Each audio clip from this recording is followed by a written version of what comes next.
with us tonight. But let's just finish off before KT takes over with the Mood Train at 9 o'clock by just having a quick look back on the Six Nations. Fraser was in Rome. Fraser, I don't know, I was talking to a few people on Saturday. Italy ran out winners, of course. And my kind of first feel was it wasn't really an upset. That always felt like a tricky game, didn't it, on Saturday?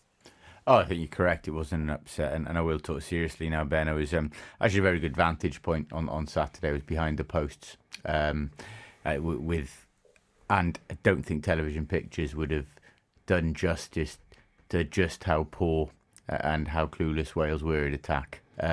We know the mitigating circumstances. We talked them to a blue in the face, don't we? That, you know, the player base, the quality being produced by the pro clubs at the moment or the pro game isn't good enough. It's a young squad. There's a lot of inexperience gone and so on. But, you know, the structure of the attack, and I will focus on the attack now, was so poor. And there was a lot of criticism for Thomas Williams for the box kicking. When you're looking at it from behind, he had zero options.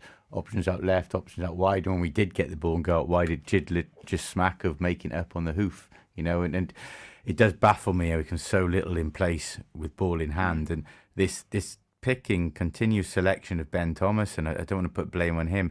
He's played one club game at 10 all year, and he's starting international rugby at 10. He's at 12. It is a baffling, ongoing decision from Warren Gatland. It's almost self-sabotage, and I don't understand why this hill he wants to die. It's a hill he wants to die on. So even with all the mitigating circumstances around Welsh rugby at the moment, attack-wise, we are bitterly disappointing, and we feared it at the start of the championship. Bar maybe Scotland having an off day, I can't see us winning a game from here. What's the mood with the Wales fans who travel to Italy, Fraser? Towards Gatland in particular? There is the overwhelming feeling is that he does have to go for the reasons I've just said. For the lack of application ball in hand, for the baffling selections and so on.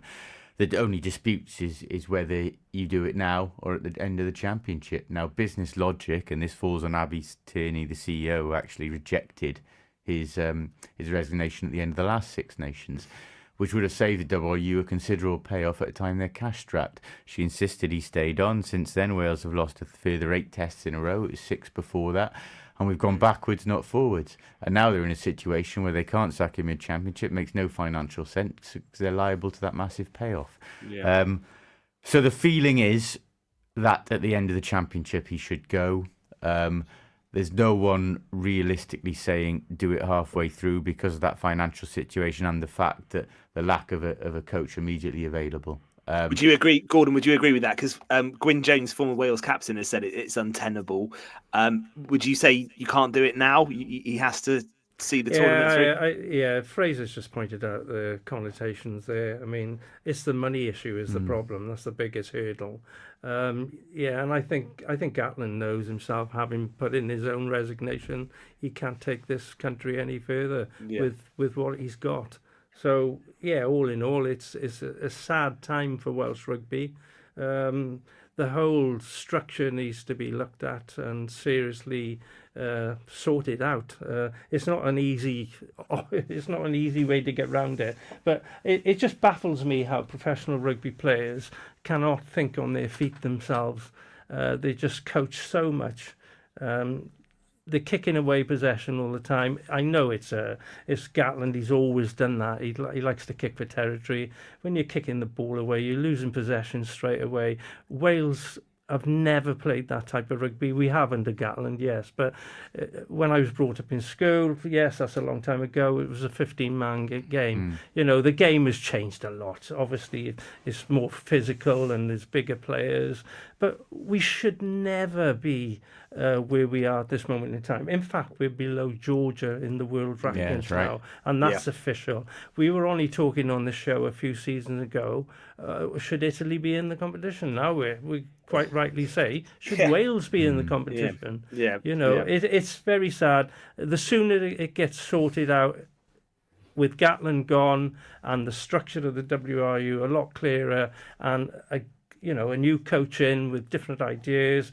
And as Fraser, why is he playing players out of position at international level? He's not helping himself, is he? He's not helping himself. Yeah. All right. Well, the Six Nations has a break next week. Ireland next in Cardiff, so we'll return to that on the show. No doubt. 2 local games. Narberth were beaten by Merthyr Tidville. KT spoke to Liam Gadd, and we heard that in the first hour, so you'll be able to catch up with that interview on the website at purewestradio.com. The local derby in the Pembrokeshire KO Cup, the Pembroke Harlequins beat Pembroke 37-22. Yeah. Fiercely fought game, that one. Go to pembrokeshiresport.co.uk. There's a big match report on there from that local derby.